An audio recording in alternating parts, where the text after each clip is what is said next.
오늘은 성탄의 세 가지 의미라는 제목으로 여러분과 하나님 말씀 함께 전하도록 하겠습니다.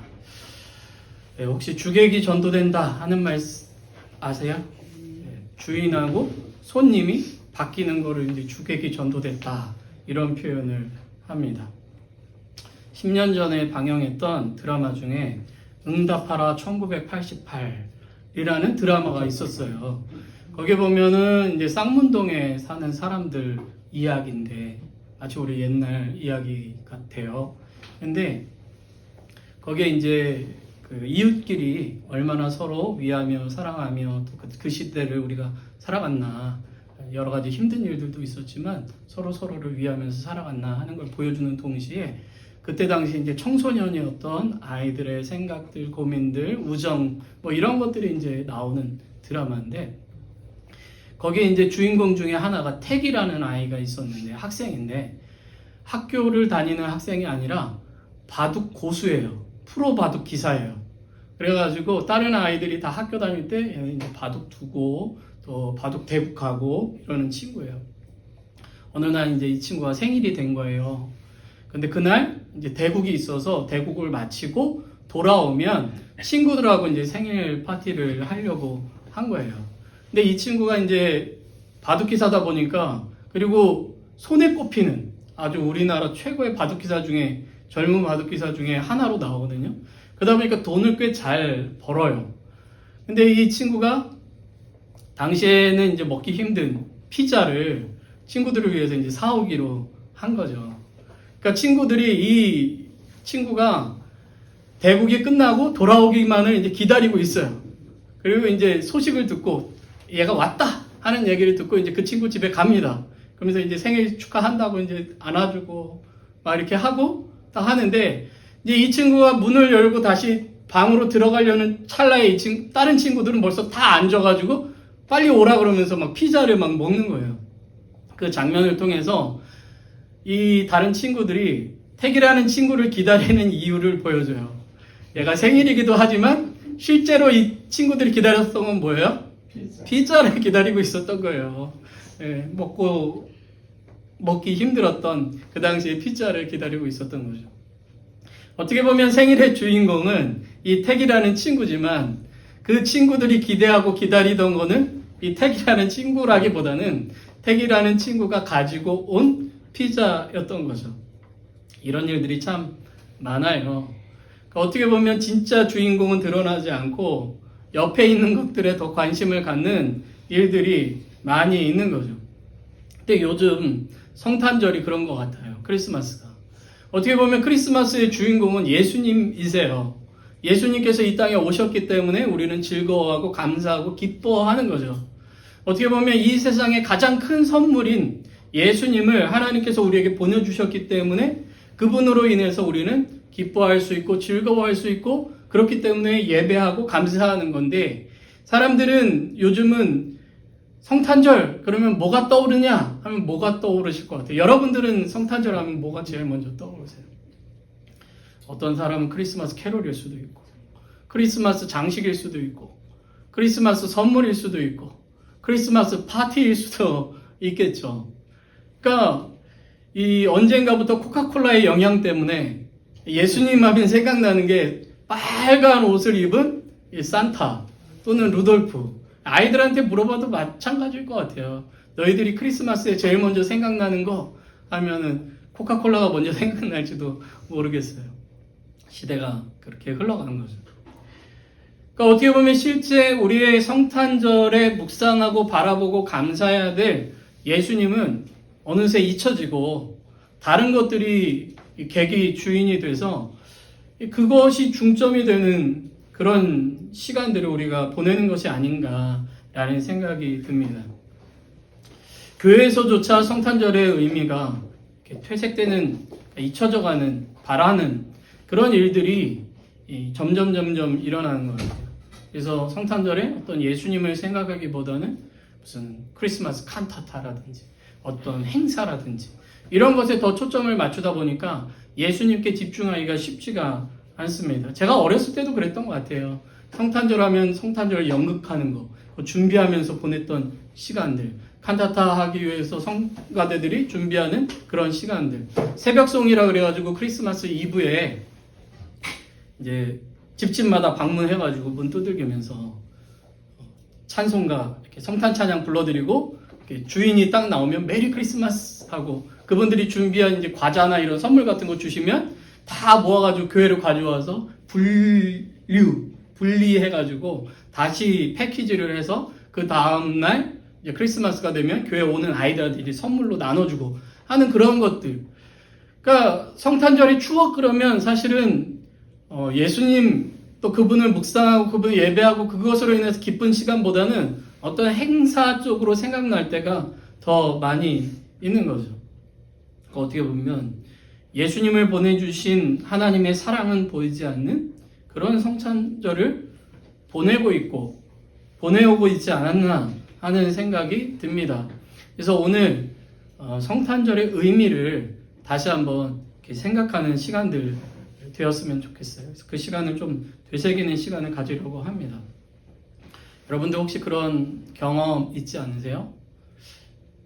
방에서 부엌으로 가든 거실에서 방으로 들어가든 분명 내가 뭘 하려고 들어갔는데 갑자기 문을 열고 들어오는 순간 생각이 안 나는 그런 일들 없으세요? 네. 뭐 찾으러 갔는데 갑자기 생각이 안 날 때가 있어요. 그러니까 그 사실에 집중하지 않으면 우리는 이제 나이 들어서도 그렇지만 자꾸 깜빡깜빡하고 잊어버려요. 그래서 신앙도 자꾸 되새김질을 해야 돼요. 하나님 말씀을 되새김질하고 신앙의 본질적인 부분들을 계속 되새김질하지 않으면 우리는 자꾸 이제 격가지로 가든가 잊어버리는 일들이 벌어져요. 그렇기 때문에 오늘 아까도 말씀드린 것처럼 오늘 성탄절 예배에는 성탄의 의미를 좀 되새기려고 합니다. 오늘은 특별히 이제 세 가지를 나누어서 함께 보려고 하는데요. 오늘 우리가 읽은 말씀 아주 유명한 말씀이고 또 성경의 핵심이다, 복음의 핵심이다, 뭐 이렇게 이야기하는 말씀 중에 한 말씀입니다.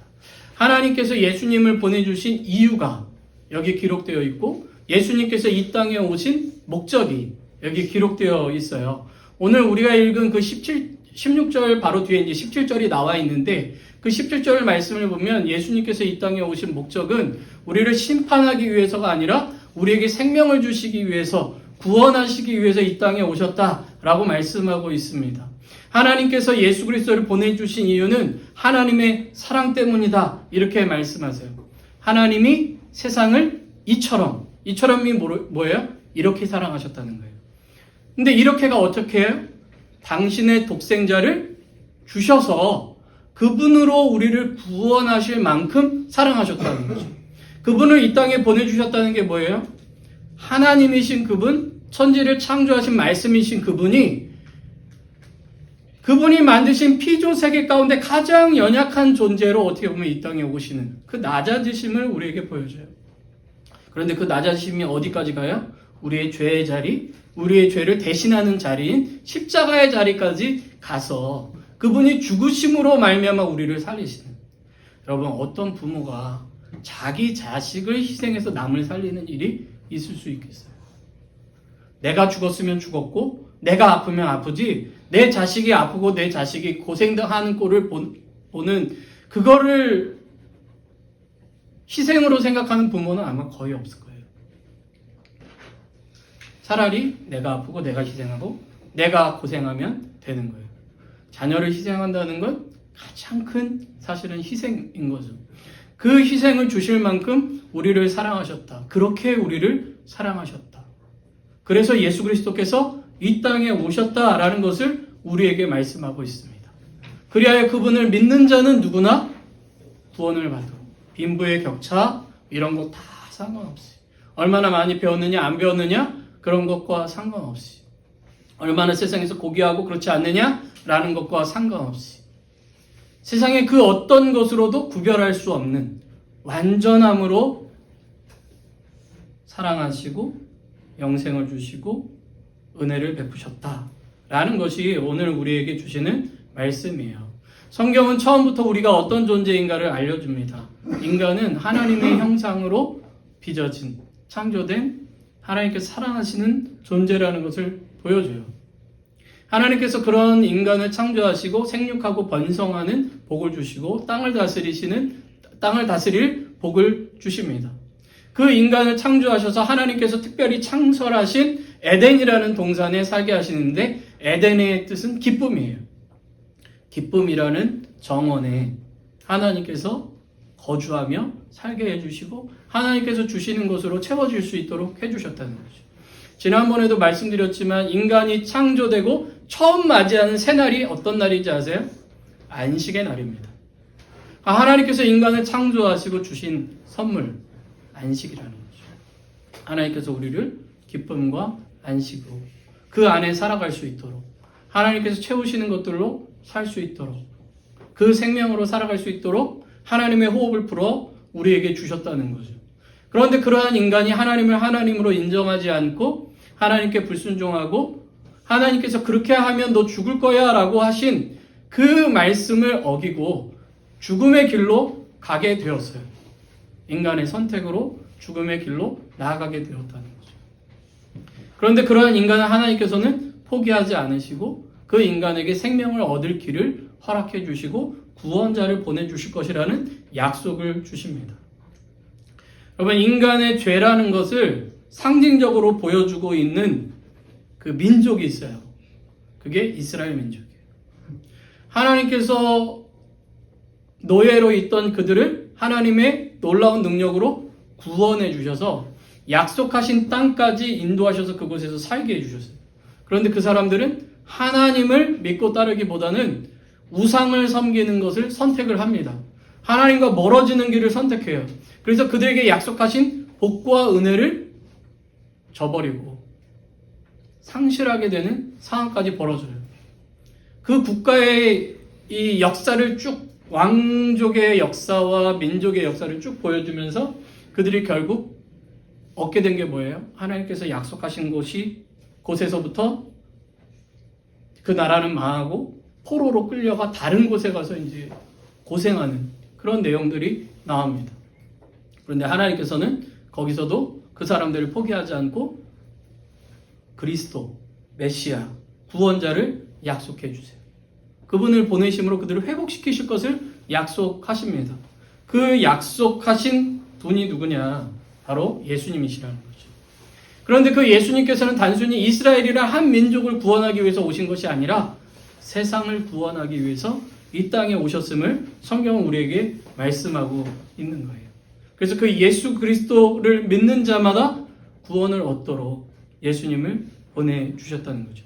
성탄절은 바로 세상을 구원하기 위하여 하나님께서 약속하신 대로 구원자를 보내주신 그 날을 기념하는 날이자 감사하는 날이에요. 요즘 많이 이슈가 되는 것 중에 하나가 예수님이 정말 12월 25일 날 태어나셨나 하는 그런 이슈가 계속해서 나옵니다. 사실은 예수님이 언제 태어났는지 성경에 기록되어 있지도 않고 역사적으로 기록되어 있지도 않기 때문에 예수님이 12월 25일 날 태어났는지 안 태어났는지는 알 수가 없어요.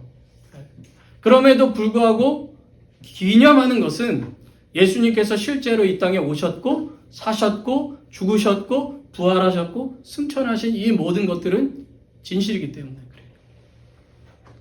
우리가 언제인지는 모르지만 그분이 이 땅에 오셨기 때문에 그날을 기념하며 이곳에 오신 주님을 생각하는 거예요.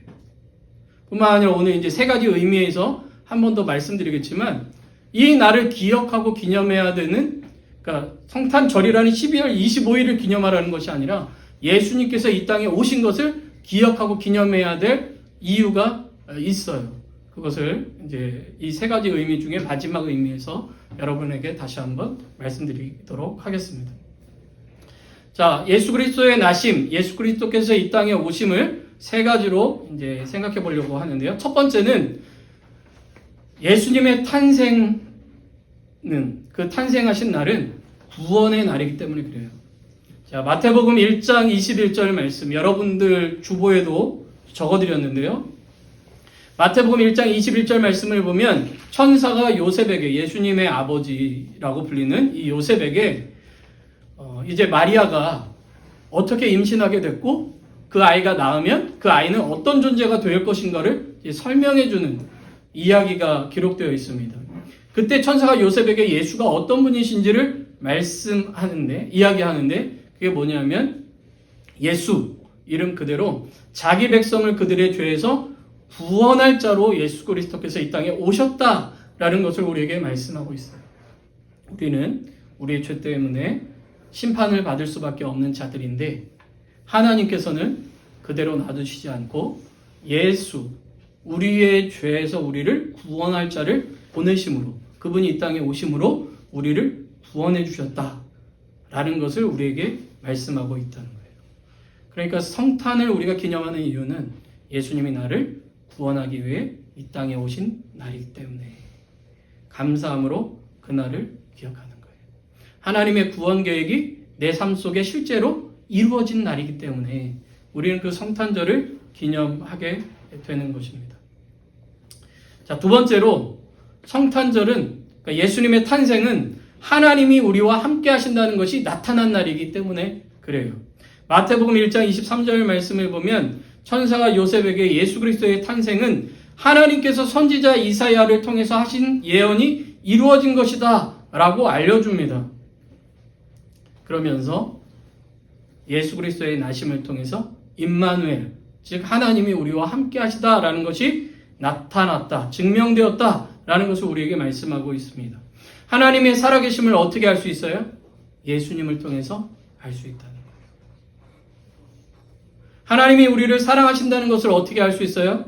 예수님께서 이 땅에 오신 것으로, 그분이 이 땅에서 사신 것으로, 그분이 십자가에서 죽으심으로, 그분이 부활하심으로, 그분이 승천하심으로 우리는 하나님이 우리와 함께 하신다는 것, 하나님이 살아계신다는 것, 하나님이 우리를 사랑하신다는 것을 알 수 있어요. 로마서 5장 8절에도 우리는 하나님과 원수되었는데 하나님께서 그러한 우리를 사랑하셔서 예수 그리스도를 십자가에 죽게 하실 정도로 우리를 사랑하신다. 그 예수 그리스도의 십자가의 죽음이 하나님이 우리를 사랑하신다는 증거다. 증명된 것이다. 이렇게 이야기하고 있다는 거죠. 그래서 예수님께서 제자들에게 나 이제 떠날 거야 라고 이야기하기 전에 이 제자 중에 하나인 도마가 주님 하나님을 보고 싶습니다. 이렇게 얘기를 해요. 그때 예수님께서 뭐라고 말씀하세요? 나를 본 것이 곧 아버지를 본 것이다 라고 말씀하세요. 예수님의 탄생, 예수님의 이 땅의 삶, 예수 그리스도의 모든 것이 하나님이 우리와 함께 하신다는 증거예요.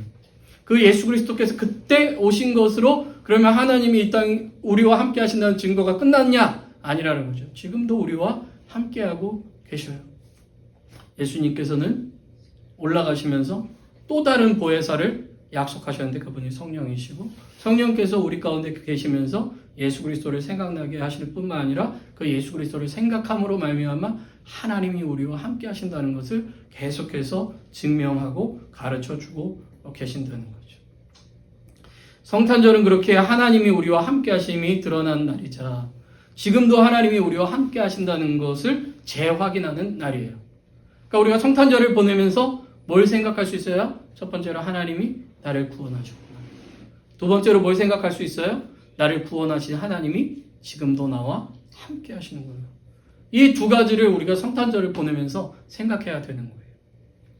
자, 마지막으로 성탄절은 오신 예수 그리스도께서 다시 오신다는 그 약속을 생각하게 되는 날이에요. 예수님의 초림을 통해서 예수님께서 첫 번째 오심을 통해서 하나님의 구원 약속이 이루어졌잖아요. 그런데 예수님께서 이 땅에 오시고 나서 승천하시면서 제자들에게 뭐라고 말씀하세요? 간대로 내가 다시 올 거야 라고 말씀하세요.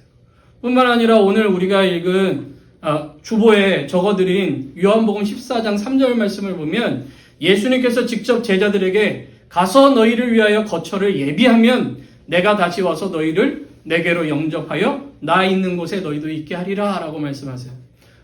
예수님이 먼저 올라가신 이유가 뭐예요? 거처를 예비하기 위해서. 우리가 보낼 곳을 예비하기 위해서. 라는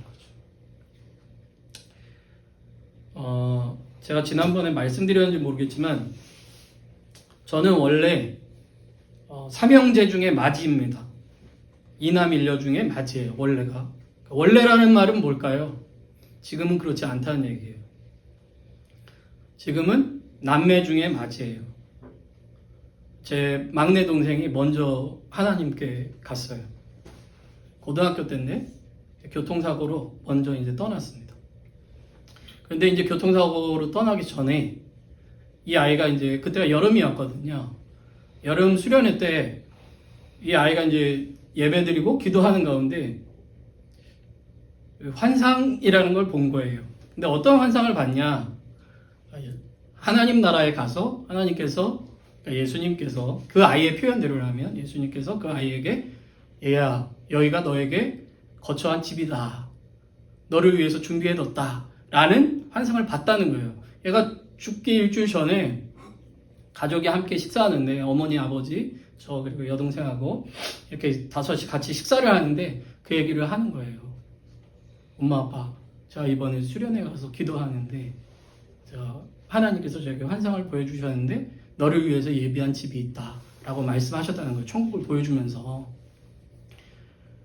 그 이야기를 하고 나서 이제 제가 이제 물었죠, 걔한테. 야, 그러면 천국이 어떻게 생겼어? 이제 궁금하잖아요. 천국을 봤다는데. 그래서 어떻게 생겼어? 그랬더니 형, 설명해도 알 수가 없어. 그 모든 걸 다 알려줄 수가 없어. 그렇게 얘기하더라고요. 어쨌든 그리고 나서 일주일 후에 이 아이가 새벽 기도 갔다가 오는 길에 음주 한 뺑소니 차에 치여서 먼저 이제 세상을 떠났어요. 그런데 저희 가족에게는 계속 그 생각이 떠오르는 거예요. 아, 예수님께서 얘를 위해서 거처를 예비해 주셨지. 하나님 나라를 준비해 주셨구나. 그걸 우리에게 알려주셨구나. 감사하다. 그 아이를 보낸 것에 대해서 깊은 슬픔과 그 아픔이 있지만 그럼에도 불구하고 우리 안에, 우리 가정 안에 소망이 있었어요. 하나님께서 데려가셨다는 소망. 그것으로 인한 감사가 저희 안에 있었는데 예수님께서 요한복음 14장 3절 말씀에 이렇게 말씀하시는 거예요. 제자들에게. 가서 너희를 위해서 거처를 예비하면 내가 다시 와서 너희를 내게로 영접하여 나 있는 곳에 너희도 있게 하리라 라고 말씀하셨어요. 뿐만 아니라 사도행전 1장 8절 그 앞에 1장 6절에도 예수님께서 내가 올라간 대로 너희에게 다시 오리라 라고 약속을 해주셨어요.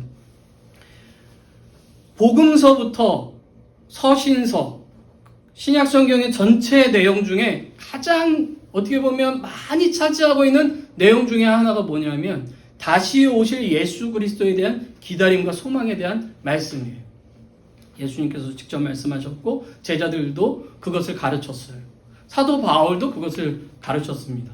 사도 요한은 아예 요한계시록이라는 이 책을 통해서 완전히 그걸 얘기해요. 임박한 하나님의 나라, 돌아서서 바라본 그 하나님 나라에서 그 보좌에 계신 예수 그리스도, 그분의 교회를 향한 말씀, 그리고 그분이 보여주신 하나님의 나라, 다시 오시리라는 그 약속. 그래서 요한계시록 22장 20절 말씀을 보면 이렇게 기록되어 있어요. 우리 그 주보에 제가 기록해 드렸죠. 요한계시록 22장 20절 같이 한번 읽겠습니다. 시작. 이것들을 증언하신 이가 이르시되 내가 진실로 속히 오리라 하시거늘 아멘. 주 예수여 오시옵소서. 아멘. 이렇게 얘기했다는 거죠. 주님께서 내가 진실로 다시 올 거야. 진짜야. 그랬더니 사도 요한이 뭐라고 고백했어요? 예, 주님 다시 오세요. 기다리겠습니다. 그것을 마지막으로 이 말씀이 마무리되는 것을 볼 수가 있습니다. 예수님께서 오신 날 성탄절 앞에 4주간을 이제 교회력을 따지는, 교회 달력을 따지는 교회들에서는 대강절, 대림절이라는 이름으로 지킵니다. 그날은 뭐냐면 예수님의 첫 번째 오심을 기억하는 거, 그러면서 성탄절을 기념하는 한편 다시 오실 예수 그리스도의 그 약속을 생각하면서 주님 처음 그때 오셨던 것처럼 말씀하신 그대로 다시 오실 것을 믿습니다 하고 기다리는 절기가 대림절, 대강절이라는 절기예요. 예수님을 믿는 사람들은 처음 예수님께서 오신 그것을 믿는 것뿐만 아니라 다시 오셔서 우리를 완전한 구원으로 이끌 것을 믿는 사람들입니다. 그렇기 때문에 성탄절에 우리가 기억해야 될 마지막은 예수님이 오신 것에 감사하는 것을 넘어서서 다시 오실 것을 믿고 기다리는 시간으로 보내야 하는 거예요. 주님 처음 오셨던 것처럼 다시 오셔서 우리를 하나님 나라에서 영원토록 거하게 하실 것을 믿습니다. 그런 시간들로 성탄절을 보내야 되는 거예요. 자, 다시 한번 말씀드립니다. 첫째로 주님이 나를 찾아오셔서 나를 구원하신 것에 감사하는 성탄절을 보내셔야 돼요. 두 번째로 그 예수님이 이 땅에 오신 것을 통해서 하나님이 나와 함께 하신다는 것을 믿음으로 보내는 시간들을 가지셔야 해요. 마지막으로 그 함께 하시는 주님께서 말씀하신 것처럼 다시 오실 것을 믿으며 소망 가운데 이 날들을 여러분들이 보내셔야 합니다. 이것은 단순히 성탄절뿐만 아니에요. 여러분들의 모든 시간들이 이것들을 기억하고 기념하며 소망 가운데 살아가야 할 것입니다. 자, 성탄절의 의미가 앞에서도 말씀드린 것처럼 점점 잊혀져 가는 것 같아요. 예수 그리스도 그분이 주신 구원과 다시 오셔서 우리를 완전케 하실 것에 대한 이 믿음은 사라진 채 어떤 행사나 이런 부분에 너무 빠져 있지 않는가. 꼭 나쁘다는 거 아닙니다. 그런데 본질과 비본질이 바뀌어서는 안 되는 거예요. 우리가 여러 가지 기뻐하는 행사들, 선물 주고받을 수 있지만은 그런 가운데서도 우리는 이 세 가지 의미를 놓쳐서는 안 됩니다. 자, 한번 여러분 이제 따라해 보시고 마무리를 좀 하려고 해요. 성탄의 첫 번째 의미, 자, 한번 따라해 보시겠습니다. 예수님이 나를 구원하셨다. 예수님이 나를 구원하셨다. 하나님이 나와 함께 하신다. 하나님이 나와 함께 하신다. 예수님은 다시 오실 것이다. 예수님은 다시 오실 것이다. 요 세 가지 의미를 여러분들이 잘 보내면서 이 시간들을 보내셨으면 좋겠습니다. 그런데 이 모든 것의 대전제가 뭐예요? 하나님이 세상을 이렇게 사랑하셨다라는 말씀이에요. 우리 요한복음 3장 16절 말씀을 함께 읽고 오늘 설교 마치도록 하겠습니다. 함께 읽겠습니다. 하나님이 세상을 이처럼 사랑하사 독생자를 주셨으니 이는 그를 믿는 자마다 멸망하지 않고 영생을 얻게 하려 하심이라. 아멘.